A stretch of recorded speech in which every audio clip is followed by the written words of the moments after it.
उत्तर प्रदेश लोक सेवा आयोग द्वारा 2024 की पीसीएस प्रीलिम्स और 2023 की आरओ प्रीलिम्स परीक्षाओं को 2 दिनों में और 2 पालियों में आयोजित करने के फैसले के खिलाफ अभ्यर्थियों का विरोध प्रदर्शन आज भी लगातार जारी रहा। प्रयागराज में लोक सेवा आयोग के मुख्यालय के सामने अभ्यर्थी दूसरी रात भी डटे रहे, जबकि दिल्ली समेत अन्य जिलों से भी हजारों छात्रों ने इस फैसले के खिलाफ सड़कों पर उतरकर विरोध जताया। अभ्यर्थी आयोग के इस निर्णय का विरोध करते हुए लगातार यह मांग कर रहे हैं कि सभी परीक्षाएं एक ही दिन और एक ही शिफ्ट में आयोजित किए जाएं। प्रदर्शनकारियों ने अपनी मांगों को लेकर मोमबत्तियां जलाकर शांतिपूर्वक विरोध प्रदर्शन किया और आयोग से तत्काल इस निर्णय को वापस लेने की अपील की। उनका कहना है कि आयोग का यह कदम न केवल उनकी मेहनत का अपमान है, बल्कि इससे परीक्षा की निष्पक्षता भी प्रभावित हो सकती है।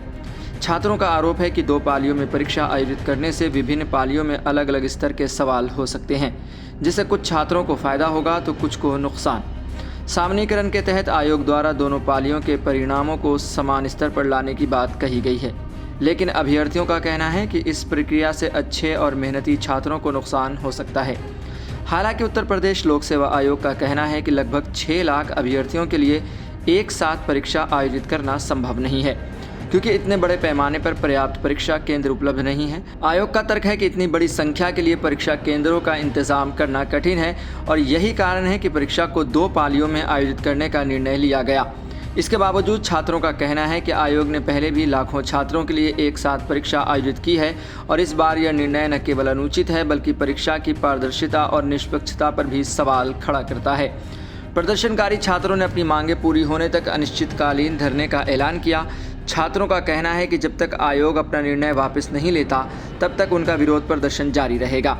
इस विरोध में केवल प्रयागराज ही नहीं, बल्कि दिल्ली, लखनऊ, कानपुर, वाराणसी जैसे अन्य प्रमुख शहरों के अभ्यर्थी भी शामिल हो गए। छात्र संगठनों और सोशल मीडिया प्लेटफॉर्म्स के जरिए इस मुद्दे को लेकर व्यापक समर्थन प्राप्त हो रहा है। छात्र और समाज के अन्य वर्ग भी इस कदम को असंवेदनशील मानते हुए इसे छात्रों के भविष्य से खिलवाड़ करार दे रहे हैं।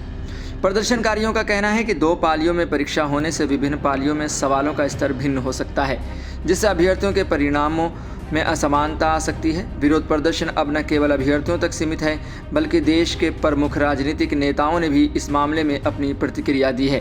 कांग्रेस नेता और पार्टी के महासचिव जयराम रमेश ने ट्विटर पर इस मामले को लेकर तीखी प्रतिक्रिया दी। उन्होंने ट्वीट किया और कहा कि उत्तर प्रदेश लोक सेवा आयोग को 2 पालियों में परीक्षा आयोजित करने का फैसला छात्रों के लिए बिल्कुल अनुचित है। यह न केवल छात्रों के लिए असमान अवसर उत्पन्न करता है, बल्कि उनके भविष्य से भी खिलवाड़ करता है। कांग्रेस पार्टी इस अन्याय के खिलाफ छात्रों के साथ खड़ी है।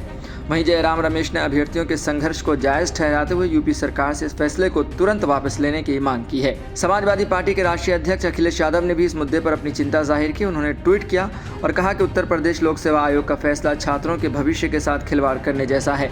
समाजवादी पार्टी इस फैसले के खिलाफ छात्रों के साथ है और हम मांग करते हैं कि आयोग तुरंत इस फैसले को वापस ले। एक दिन एक परीक्षा ही छात्रों का हक है। अखिलेश यादव ने कहा कि यदि आयोग यह फैसला वापस नहीं लेता तो उनकी पार्टी छात्रों के अधिकारों की लड़ाई में उनका समर्थन करेगी। वहीं भाजपा नेता और उत्तर प्रदेश के उप मुख्यमंत्री केशव प्रसाद मौर्य ने इस विरोध प्रदर्शन पर प्रतिक्रिया देते हुए ट्विटर पर कहा, उत्तर प्रदेश लोक सेवा आयोग का निर्णय छात्रों की भलाई के लिए लिया गया है। आयोग के पास परीक्षा केंद्रों की सीमित संख्या है और इसी कारण यह निर्णय लिया गया है। हम छात्रों को किसी भी प्रकार की असुविधा नहीं होने देंगे। हम उनके साथ हैं और उन्हें भरोसा दिलाते हैं कि हम इस मुद्दे का समाधान जल्द ही करेंगे। वहीं अभी तक आयोग ने छात्रों के विरोध को लेकर कोई ठोस कदम नहीं उठाया है, लेकिन छात्रों का प्रदर्शन लगातार बढ़ता जा रहा है। देखना यह भी होगा कि आयोग छात्रों की मांगों पर कब तक विचार करता है और क्या वह इस निर्णय में कोई बदलाव करेगा या नहीं। फिलहाल खबरों की माने तो छात्रों पर लाठीचार्ज भी किया गया है। अभी के लिए छात्र आंदोलित हैं और उन्होंने अपने आंदोलन को और तेज करने का निर्णय लिया है। उनके मुताबिक जब तक ये समस्या हल नहीं होती, तब तक वे आयोग के खिलाफ अपना विरोध जारी रखेंगे।